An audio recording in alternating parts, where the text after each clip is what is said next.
You found it. Your home for the best content on your favorite team, the Fighting Tigers of LSU.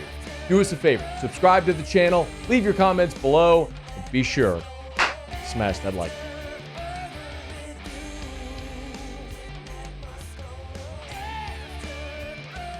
Halfway point of the week, it's Wednesday. Brian Kelly on the SEC Coaches Teleconference updating his team's progress for this Saturday's massive game against Ole Miss, something we've talked about plenty, so much on the line for both teams with playoff ambitions. Both teams already with one loss. The winner of this game sets themselves up to go on a run in the second half. The loser of this game leaves themselves essentially no margin for error. One of the things that we're certainly curious about and have been all season with LSU is wide receiver Chris Hilton.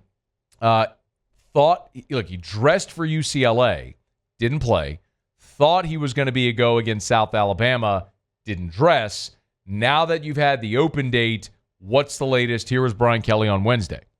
It's been a complicated injury, and let's get the record straight, just so everybody knows. Chris has done everything to get back as quickly as possible. This has been an injury that we've done scans and MRIs, and the healing has just been slow. If he had the proper healing and was ready to go, he's put in the time and he has the want to be out there. So I want to be clear that everyone should understand that Chris, if he's able to be out there, he would be out there. It's just, this has been just one of those unusual injuries that has taken so much longer to heal than normal.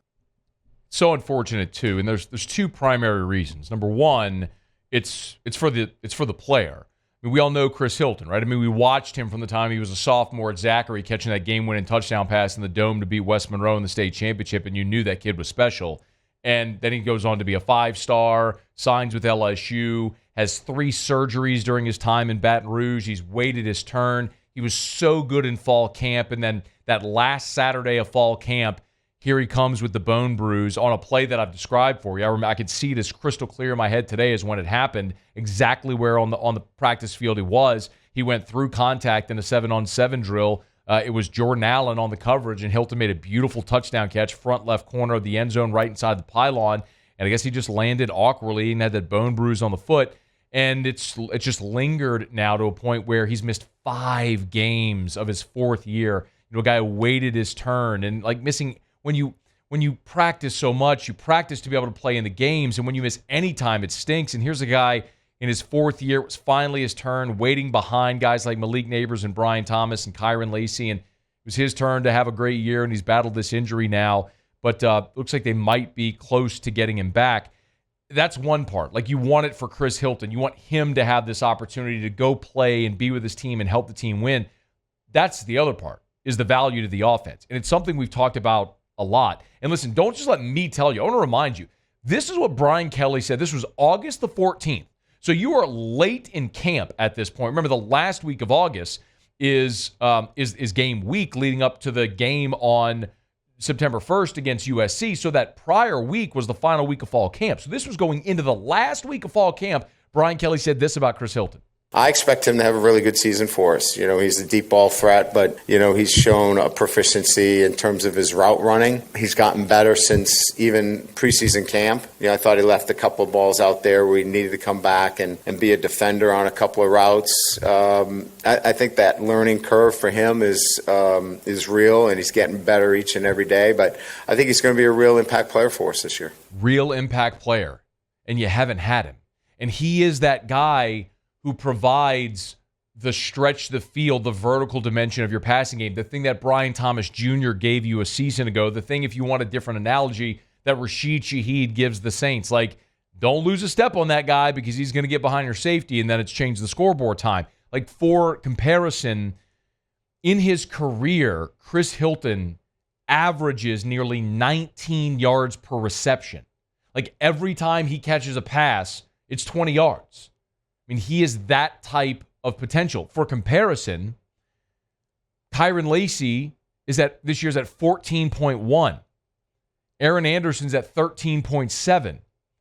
CJ Daniels at 11.9. I mean, the highest on the team is Caden Durham because he had 85, 86 yard or whatever it was. And then And then Josh Williams, no, forgive me, and then Kyle Parker is at 18.3, but Kyle Parker's got 3 catches.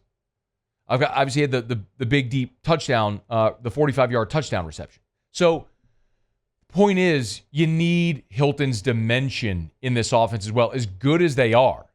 And LSU is in the top 20 in all these major statistical categories offensively. The thing you don't have is the deep threat. So you're doing it all in spite of not having that guy. You get Chris Hilton back, and he adds that dimension to the offense. So hopefully this is the weekend when we get to see Chris Hilton make his long-awaited debut for the LSU Tigers. The other side of the ball is also really interesting for LSU South Carolina, because we all remember what happened a year ago in this game where LSU gave up 55 points, more than 700 yards. That was a record yardage allowed by an LSU defense in a conference game. And over 700 yards boggles the mind to think you allowed that. An LSU defense allowed that in regulation. And it was interesting because Tuesday night was the player availability where the players met with the media, and they pretty consistently asked the same question to all the players to see what the response was. So, like, they asked Greg Penn, are you all out for revenge in this ballgame? Here's what Greg Penn said. Probably you guys on the outside are looking at it like that, but we just looking at it as another team on the schedule. Just continue to get better, continue to improve every week. Ole Miss is just the team we got to play. I mean, last year is last year. I try not to think about last year because it just wasn't a great defensive output of what we put out there every week. So this year we just trying to be a whole new team, whole new defense. So saying all the right things, Nussmeier was asked, is revenge on the mind after last year? I think it goes into this is a new team, right? It's a new situation, a new season. Everything's different. So, like I said before, I think we've done a good job, thus far of not focusing on who we're playing and thinking about it as like a faceless opponent, I go back to thinking about like high school, and you play high school rivalries and thinking about playing a faceless opponent, and things like that. So I think that's kind of the mindset we've taken, and, I think hopefully it'll pay off. Nameless, faceless Mason Taylor. Hey, Mason Taylor. Hey, Mason Taylor. Mason Taylor! You want revenge after last year? Yeah, I think just like any other week, we did a great job preparing last week in our bye week, getting better as a team and a unit. And this week's been great. Started off practicing on Monday, had a little bonus day, and we're in good hands. And we like games like this, and we love to play them in Tiger Stadium. By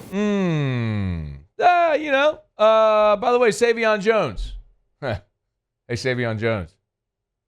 You want revenge this week?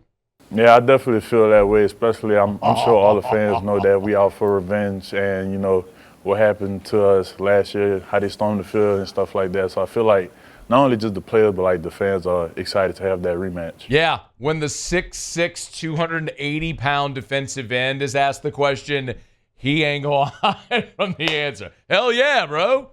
Yeah, you do. They embarrassed you. That's human to want to go out there and get back at them on your home field, night game, Tiger Stadium, with everything on the line. You better believe it, man. Yeah, that lingers. All these guys were on that team last year, man. Said it before, I'm going to keep saying it. I know everybody's expecting a score fest. I think this is a mirror image of what we saw in Vegas with LSU and USC. I think you have two coaches that are desperately trying to avoid a repeat of last year. Two defenses that are desperately trying to avoid that as well, not giving up the big plays. I think you're probably going to see a little bit more of a slower pace tempo, keep everything in front of you, and you're going to have a 4-quarter game where someone's going to have the ball in the final 2 minutes with a chance to win it and hope it's the Tigers. Look, LSU played a game like that and lost against USC. Ole Miss played a game like that, couldn't make the plays against Kentucky. Both these teams have been in games like that. See how it goes Saturday night in Tiger Stadium. Hey, thanks so much for watching. Please leave your comments. I love to interact. And be sure to hit the red subscribe button below.